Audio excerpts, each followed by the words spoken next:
ਗੁਰੂ ਜੀ ਕਾ ਖਾਲਸਾ ਵਾਹਿਗੁਰੂ ਜੀ ਕੀ ਫਤਿਹ। ਜਨਮ ਨਗਰ ਵਿੱਚ ਪਿੰਡ ਚੀਮੇ ਪਹੁੰਚ ਕੇ ਘਰ ਨਹੀਂ ਗਏ, ਖੇਤ ਵਿੱਚ ਪਹੁੰਚੇ। ਖੇਤ ਵਿੱਚ ਹੀ ਸ਼੍ਰੀ ਸਾਂਝੀ ਮਹਾਰਾਜ ਦੀਆਂ 11 ਵਰਸ਼ ਦੀ ਛੋਟੀ ਭੈਣ ਡੰਗਰ ਚਾਰ ਰਹੀ ਸੀ। ਉਸ ਨੂੰ ਮਿਲ ਕੇ ਪਿਆਰ ਦਿੱਤਾ ਤੇ ਆਖਿਆ, ਘਰ ਤੋਂ ਮਾਤਾ ਜੀ ਨੂੰ ਬੁਲਾ ਲਿਆ ਸੀ, ਤੇਰੇ ਡੰਗਰ ਚਾਰਦੇ ਹਾਂ। ਭੈਣ ਨੇ ਸਮਝ ਲਿਆ ਮੇਰਾ ਉਹ ਵੀਰ ਹੈ ਜੋ ਫੌਜ ਵਿੱਚ ਗਵਾਚ ਗਿਆ ਸੀ। ਭੈਣ ਪ੍ਰਸੰਨਤਾ ਨਾਲ ਘਰ ਨੂੰ ਭੱਜ ਗਈ। ਘਰ ਪਹੁੰਚ ਕੇ ਮਾਤਾ ਜੀ ਨੂੰ ਉੱਚੀ ਉੱਚੀ ਆਵਾਜ਼ਾਂ ਮਾਰ ਕੇ ਕਹਿਣ ਲੱਗੀ, ਮੇਰਾ ਗਵਾਚਿਆ ਵੀਰ ਮਿਲ ਗਿਆ, ਚੱਲ ਤੈਨੂੰ ਖੇਤ ਵਿੱਚ ਦਿਖਾਵਾਂ। ਮਾਤਾ ਨੂੰ ਬਾਹੋਂ ਫੜ ਕੇ ਉਠਾਉਣ ਲੱਗੀ। ਅਚਾਨਕ ਪੁੱਤਰ ਦਾ ਆਗਮਨ ਸੁਣ ਕੇ ਮਾਤਾ ਜੀ ਪ੍ਰਸੰਨਤਾ ਨਾਲ ਆਨੰਦ ਵਿਭੋਰ ਹੋ ਗਏ। ਅਤੀ ਖੁਸ਼ੀ ਦੇ ਕਾਰਨ ਸੁੱਧ ਬੁੱਧ ਖੋ ਬੈਠੇ। ਨੀਂਦ ਬੇਹੋਸ਼ੀ ਦੀ ਦਸ਼ਾ ਵਰਤ ਗਈ। ਕਾਫੀ ਸਮੇਂ ਪਿੱਛੋਂ ਸਾਵਧਾਨ ਹੋ ਕੇ ਮੁੜ ਵਿਸ਼ਵਾਸ ਨਾਲ ਪੁੱਛਿਆ, ਕਿ ਸੱਚ ਕਹਿੰਦੀ ਹੈ? ਕਾਲ ਵਿੱਚ ਖੜੀ ਭੈਣ ਨੇ ਤੁਰੰਤ ਜਵਾਬ ਦਿੱਤਾ, ਹੋਰ ਝੂਠ ਬੋਲਦੀ ਹੈ? ਭਰਾ ਕੋਲ ਹੀ ਤਾਂ ਮੈਂ ਆਪਣੇ ਡੰਗਰ ਛੱਡ ਕੇ ਆਇਆ। ਭੈਣ ਨੇ ਇੱਕ ਹੋਰ ਸਬੂਤ ਦਿੱਤਾ। ਹੁਣ ਮਾਤਾ ਜੀ ਸੁਣ ਕੇ ਪਰਮ ਪ੍ਰਸੰਨ ਹੋ ਗਏ। ਜਲਦੀ ਨਾਲ ਦੁੱਧ ਦਾ ਗੜਬਾ ਕਰ ਲਿਆ, ਨਾਲ ਛੰਨਾ ਲੈ ਲਿਆ। ਆਪਣੀ ਦੇਵਰਾਣੀ ਦਇਆ ਕੌਰ ਨੂੰ ਨਾਲ ਲੈ ਕੇ ਖੇਤ ਪਹੁੰਚੇ। ਸ਼੍ਰੀ ਸੰਤ ਜੀ ਮਹਾਰਾਜ ਨੇ ਦੋਨਾਂ ਨੂੰ ਨਮਸਕਾਰ ਕੀਤੀ। ਮਾਤਾ ਜੀ ਨੇ ਤਾਂ ਆਪਣੀ ਜੱਫੀ ਵਿੱਚ ਲੈ ਕੇ ਕੁੱਟ ਕੇ ਪਿਆਰ ਦਿੱਤਾ। ਮੈਂ ਸਦੱਕੜੇ, ਮੈਂ ਘੋਲੀ, ਮੈਂ ਵਾਰੀ, ਮੇਰੇ ਸੰਤ ਪੁੱਤਰ ਨੇ ਦਰਸ਼ਨ ਦਿੱਤੇ ਹਨ। ਇਸ ਵਾਤਸਲਿਆ ਮਾਂ ਪਿਆਰ ਨੂੰ ਕਲਮ ਅੰਕਿਤ ਕਰਨ ਤੋਂ ਸਮਰਥ ਹੈ। ਮੁੜ ਮਾਤਾ ਜੀ ਨੇ ਸਾਵਧਾਨ ਹੋ ਕੇ ਆਖਿਆ, ਪੁੱਤਰ ਸਾਨੂੰ ਭੁਲਾ ਹੀ ਦਿੱਤਾ। 7 ਵਰਸ਼ ਹੋ ਗਏ ਤੂੰ ਮੁੜ ਕੇ ਨਾ ਆਇਆ। ਤੇਰੇ ਪਿਤਾ ਜੀ ਸਵਰਗਵਾਸ ਹੋ ਗਏ, ਤੂੰ ਉਹਨਾਂ ਨੂੰ ਵੀ ਭੁਲਾ ਦਿੱਤਾ। ਸ਼੍ਰੀ ਸਾਂਝੀ ਮਹਾਰਾਜ ਨੇ ਫਰਮਾਇਆ, ਮਾਤਾ ਜੀ ਮੈਂ ਤੁਹਾਨੂੰ ਕਿਵੇਂ ਭੁੱਲ ਸਕਦਾ? ਪਿਤਾ ਜੀ ਨੂੰ ਕਦੀ ਵੀ ਨਹੀਂ ਭੁਲਾ ਸਕਦਾ। ਉਹਨਾਂ ਦੀ ਮ੍ਰਿਤੂ ਨਾਲ ਤਾਂ ਹੋਰ ਵੀ ਨਿਸ਼ਚੈ ਹੋ ਗਿਆ ਕਿ ਗੁਰਬਾਣੀ ਦਾ ਸਿਮਰਨ ਹੀ ਸਾਰ ਵਸਤੂ ਹੈ। ਤੀਰਥ ਯਾਤਰਾ ਦੀ ਲਗਨ ਵੀ ਕਿਸੇ ਵਾਸਤੇ ਹੋਈ। ਸੱਚਖੰਡ, ਹਜੂਰ ਸਾਹਿਬ, ਹਰਿਦੁਆਰ, ਰਿਸ਼ੀਕੇਸ਼ ਆਦਿਕ ਤੀਰਥਾਂ ਦਾ ਦਰਸ਼ਨ ਕੀਤਾ ਤੇ ਇੱਥੇ ਹੀ ਤੁਹਾਡਾ ਸੰਦੇਸ਼ ਮਿਲਿਆ। ਮਾਤਾ ਜੀ ਪਿਆਰ ਅਧੀਨ ਆਨੰਦ ਵਿਭੋਰ ਹੋਏ ਬੈਠੇ ਸਨ। ਨਾਲ ਲਿਆਂਦਾ ਦੁੱਧ ਛਕਾਉਣਾ ਵੀ ਭੁੱਲ ਚੁੱਕੇ ਸਨ। ਚਾਚੀ ਨੇ ਕੰਨ ਵਿੱਚ ਕਿਹਾ, ਕਾਕਾ ਭੁੱਖਾ ਹੈ, ਦੁੱਧ ਤਾਂ ਫੜਾ।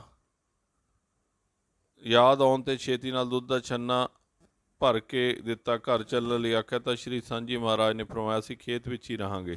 ਸੋ ਆਪ ਖੇਤ ਵਿੱਚ ਹੀ ਵਣ ਮਾਲ ਦੇ ਬਿਰਛ ਕੋਲ ਹੀ ਦੀ ਸੁੰਦਰ ਛਤਰੀ ਵਾਲੀ ਝਾੜੀ ਹੇਠ ਆਸਣ ਲਾ ਕੇ ਸਿਮਰਨ ਵਿੱਚ ਬੈਠ ਗਏ। ਮਾਤਾ ਜੀ 8 ਪੈਰ ਪ੍ਰਸ਼ਾਦਾ ਛਕਾ ਜਾਂਦੇ ਸਨ। ਇਸ ਸਮੇਂ ਸ਼੍ਰੀ ਸਾਂਝੀ ਮਹਾਰਾਜ ਨੇ ਧੀਰੇ ਧੀਰੇ ਇੱਕ ਅੱਧੀ ਪੌੜੀ ਕਰਕੇ ਮਾਤਾ ਜੀ ਨੂੰ ਜਪਜੀ ਸਾਹਿਬ ਦਾ ਕੰਠ ਕਰਾਇਆ।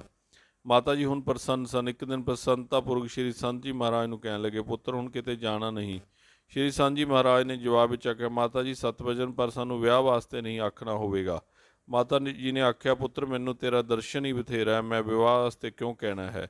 ਸ਼੍ਰੀ ਸੰਤ ਜੀ ਮਹਾਰਾਜ ਵਿਸਾਖ ਜੇਠ ਹਾੜ 3 ਮਹੀਨੇ ਆਪਣੇ ਜਨਮ ਨਗਰ ਵਿੱਚ ਰਹਿ ਕੇ ਸਿਮਰਨ ਕਰਦੇ ਰਹੇ। ਆਪ ਜੀ ਕੋਲ ਸੰਤ ਸਾਹਿਬ ਦਾਸ ਵੀ ਆਣ ਠਹਿਰਿਆ।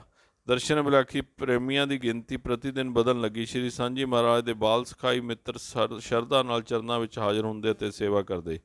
ਸੰਤ ਸਾਹਿਬ ਦਾਸ ਜੀ ਦੇ ਕਹਿਣ ਤੇ ਸਾਧ ਉਪਦੇਸ਼ ਦੇਣ ਵਾਸਤੇ ਸ਼ਾਮ ਨੂੰ ਯੋਗ ਵਿਸ਼ੇਸ਼ਟ ਦੀ ਕਥਾ ਆਰੰਭ ਕਰ ਦਿੱਤੀ। ਇੱਕ ਦਿਨ ਨੰਬਰਦਾਰ ਹਰਨਾਮ ਸਿੰਘ ਨੇ ਦੱਸਿਆ ਕਿ ਫੌਜ ਵੱਲੋਂ ਤੁਹਾਡੀ ਭਾਲ ਹੋ ਰਹੀ ਹੈ। ਕਈ ਵਾਰੀ ਕਾਗਜ਼ ਵੀ ਆਇਆ ਹੈ ਜੋ ਅਸੀਂ ਵਾਪਸ ਮੁੜਵਾ ਦਿੰਦੇ ਰਹੇ। ਸ਼੍ਰੀ ਸਾਂਝੀ ਮਹਾਰਾਜ ਜਨ ਸਧਾਰਨ ਦੇ ਇਕੱਠ ਕਰਨ ਇੱਥੋਂ ਪਹਿਲਾਂ ਹੀ ਚਲੇ ਜਾਣ ਦੇ ਵਿਚਾਰ ਬਣਾ ਰਹੇ ਸਨ।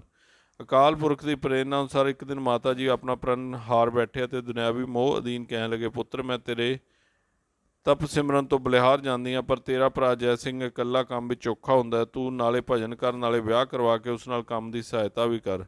ਸ਼੍ਰੀ ਸੰਤ ਜੀ ਮਹਾਰਾਜ ਨੇ ਹੱਸ ਕੇ ਫਰਮਾਇਆ, ਮਾਤਾ ਜੀ ਤੁਸੀਂ ਆਪਣੇ ਪ੍ਰਣ ਤੋਂ ਹਾਰ ਗਏ ਹੋ। ਪੂਜਿਆ ਮਾਤਾ ਭੋਲੀ ਜੀ ਸੱਚਮੁੱਚ ਹੀ ਬੜੇ ਨਿਰਛਲ ਤੇ ਭੋਲੇ ਭਾਲੇ ਸਨ। ਨਾ ਹੀ ਉਹਨਾਂ ਨੂੰ ਆਪਣਾ ਇਕਰਾਰ ਯਾਦ ਰਿਹਾ ਸੀ ਅਤੇ ਨਾ ਹੀ ਉਹਨਾਂ ਨੇ ਸ਼੍ਰੀ ਸਾਂਝੀ ਮਹਾਰਾਜ ਦੇ ਰਹੱਸਿਆਂ ਨੂੰ ਸਮਝਿਆ ਸੀ। ਦੂਸਰੇ ਦਿਨ ਆਪ ਜੀ ਅੰਮ੍ਰਿਤ ਵੇਲੇ ਹੀ ਚੀਮੇ ਤੋਂ ਕਿੱਲਿਆਂ ਵਾਲੀ ਚਲੇ ਗਏ।